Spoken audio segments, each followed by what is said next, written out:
Hello friends, good morning. हमने कल start किया था इनोलेट्स का।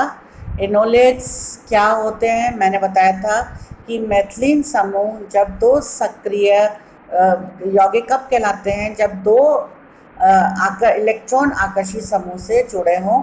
और हमने एथिल एसिडो एसिटेट के बारे में पढ़ा था, उनकी कुछ अभिक्रियाएं पढ़ी थी और कैसे हम इसको बनाते हैं। एथिल एसिटो एसिटेट द्वारा कई महत्वपूर्ण कार्बनिक यौगिकों का संश्लेषण किया जा सकता है। सबसे पहले हम इसको पढ़ेंगे, synthesis of alkyl acetic acid, alkyl acetic अम्लों का संश्लेषण। इसमें सोडियम एथिल एसिटो एसिटेट की एल्किल हैलाइड से क्रिया करवाते हैं। तब इसमें क्या होगा, CH3 double bond O, CH2 double bond O, C2H5, sodium ethoxide से हमने क्रिया कराई है। और आपका फिर हम एल्किल हैलाइड से अभी क्रिया कराएंगे, और एल्किल हैलाइड से जो क्रिया कराएंगे उसके बाद एल्किल समूह जुड़ जाएगा। आप बीच में देखिए CH के ऊपर R जुड़ गया, एल्किल समूह जुड़ गया। इसकी हम सोडियम NaOH, सांद्र NaOH और H2O अम्ल की उपस्थिति में कराते हैं तो एसिटिक अम्ल प्राप्त होते हैं, एल्किल एसिटिक अम्ल प्राप्त होते हैं और इथेनॉल प्राप्त होता है। तो इस प्रकार एल्किल हैलाइड से हम क्रिया करवा के एथिल एसिटो एसिटेट से एल्किल एसिटिक अम्ल प्राप्त करते हैं। दूसरा देखिए, synthesis of dialkyl acetic acid, dialkyl acetic अम्लों का संश्लेषण। सोडियम एथिल एसिटो एसिटेट का पहले एल्किलीकरण करते हैं, फिर और ये एल्किलीकरण कैसे होगा, एल्किल हैलाइड के द्वारा। एल्किल हैलाइड के द्वारा एल्किलीकरण करने पर एल्किल समूह जुड़ जाएगा।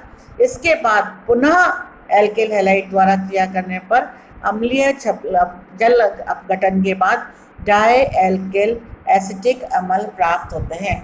अब आप देखिए, पहले हमने एथिल एसिटो एसिटेट लिया है, सोडियम इथॉक्साइड की उपस्थिति में अभिक्रिया करा रहे हैं तो हमें सोडियम लवण प्राप्त हो रहा है। अब इस सोडियम लवण का हम एल्किलीकरण कर रहे हैं एल्किल हैलाइड की उपस्थिति में।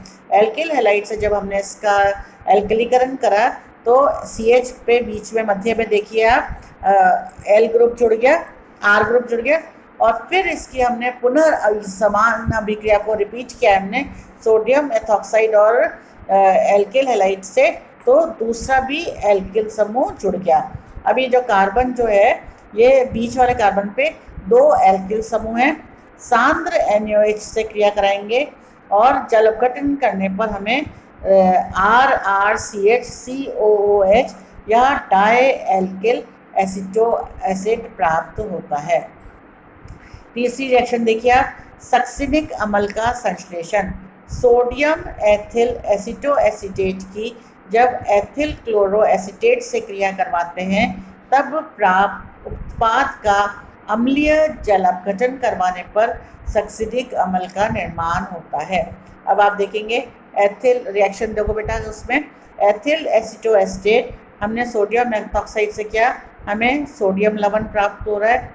अब यहाँ हम रिएक्शन करा रहे हैं क्लोरो एसिटेट से एथिल क्लोरो एसिटेट से, तो हमें बीच में उत्पाद मिल रहा है जिसका कि हम अम्लीय जल अपघटन कराएंगे तो हमें सक्सिनिक लवण, एसिटिक एसिड और एथेनॉल प्राप्त होता है।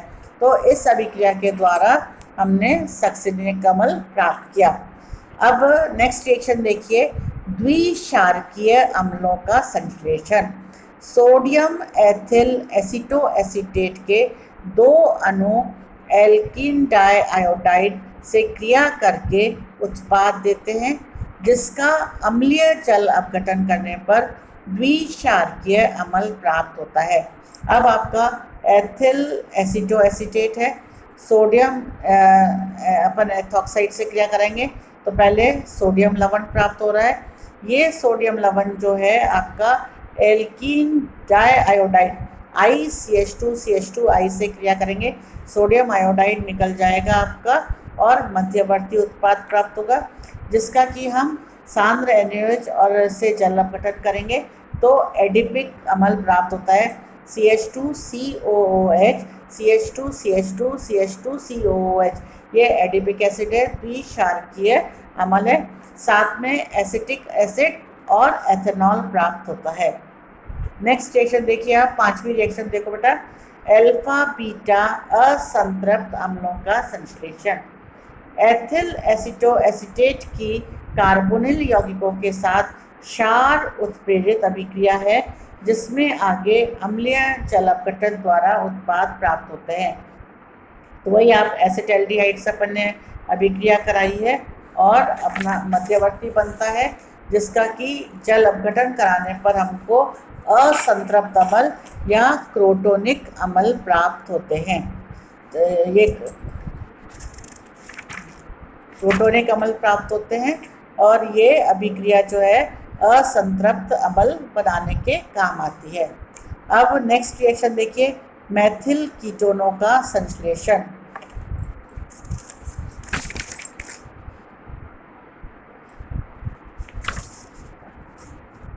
मैथिल कीटोनों का संश्लेषण हम करेंगे सोडियम एथिल एसिटोएस्टेट की जब एल्किल हैलाइड से क्रिया करवाते हैं तथा कीटोनिक जल अपघटन करते हैं तो मैथिल कीटोन प्राप्त होते हैं। मैथिल कीटोन आपको मैथिल कीटोन प्राप्त होते हैं। रिएक्शन देखिए बेटा आप, मैथिल कीटोन की पहले हमने वो EAA एथिल एसिटोएस्टेट लिया है, सोडियम इथॉक्साइड से क्रिया करा रहे हैं, सोडियम लवण बन रहा है, इसकी एल्किल हैलाइड से रिएक्शन कराएंगे तो Maithil ketone CH3C double bond O CH2R प्राप्त होता है, कार्बन डाइऑक्साइड और C2H5OH निकल जाता है। नेक्स्ट रिएक्शन देखिए, 1,3 डाई कीटोन का संश्लेषण। Synthesis of 1,3 di ketone. Sodium ethyl acetoacetate अम्ल हैलाइड से क्रिया करके तथा जल अपघटन द्वारा 1,3 डाई कीटोन बनाते हैं। तो हमने सोडियम एथिल एसिटोएसिटेट लिया है, इसकी अम्ल क्लोराइड CH3COCl से रिएक्शन कराएंगे, सोडियम क्लोराइड निकल जाएगा और जो प्राप्त उत्पाद है उसका HCl की उपस्थिति में जल अपघटन करेंगे तो एसिटिल एसीटोन 2,4 पेंटेन डाइऑन प्राप्त होता है, साथ में कार्बन डाइऑक्साइड और C2H5OH निकल है। तो ये डाई कीटोन प्राप्त हो रहे हैं, 2 कीटोनिक समूह इसमें उपस्थित है। नेक्स्ट रिएक्शन देखिए, एसीटोनिल एसीटोन का संश्लेषण।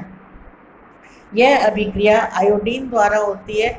हमने इसमें एथिल एसिटोएस्टेट लिया है सोडियम इथॉक्साइड से, इसमें हमें पहले सोडियम लवण प्राप्त होते हैं, फिर हम आयोडीन से क्रिया कराते हैं और जल अपघटन करने पर हमको CH3C double bond O CH2CH2C double bond O CH3 या 2,5 हेक्सेन डाइऑन प्राप्त होता है।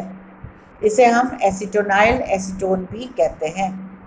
नेक्स्ट रिएक्शन, 9th रिएक्शन देखिए, synthesis of Maithil uracil. Maithil uracil का संश्लेषण। एथिल एसिटोएसिटेट इनोल रूप में POCl3 की उपस्थिति में यूरिया से क्रिया करके 4 मैथिल यूरेसिल का निर्माण करते हैं। ये देखिए हमने यूरिया लिया हुआ है और यहाँ पे एसिटोएस्टिक एस्टर है, POCl3 की उपस्थिति में हम क्रिया कर रहे हैं और इसमें इथेनॉल और जल का अणु निष्कासित होता है और 4 मैथिल यूरेसिल प्राप्त होता है। नेक्स्ट रिएक्शन देखिए आप, एंटीपायरेन का संश्लेषण। एथिल एसिटोएसिटेट फेनिल हाइड्रोजन से क्रिया करके एंटीपायरीन देते हैं।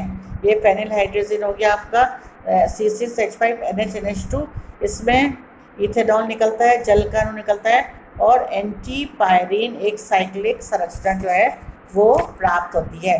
तो बच्चों हमने एथिल एसिटोएस्टेट की संरचना, उसके भौतिक गुण, उसके रासायनिक गुण और क्या क्या हम इससे संश्लेषित कर सकते हैं, क्या क्या इसका उपयोग है, ये हमने पढ़ा।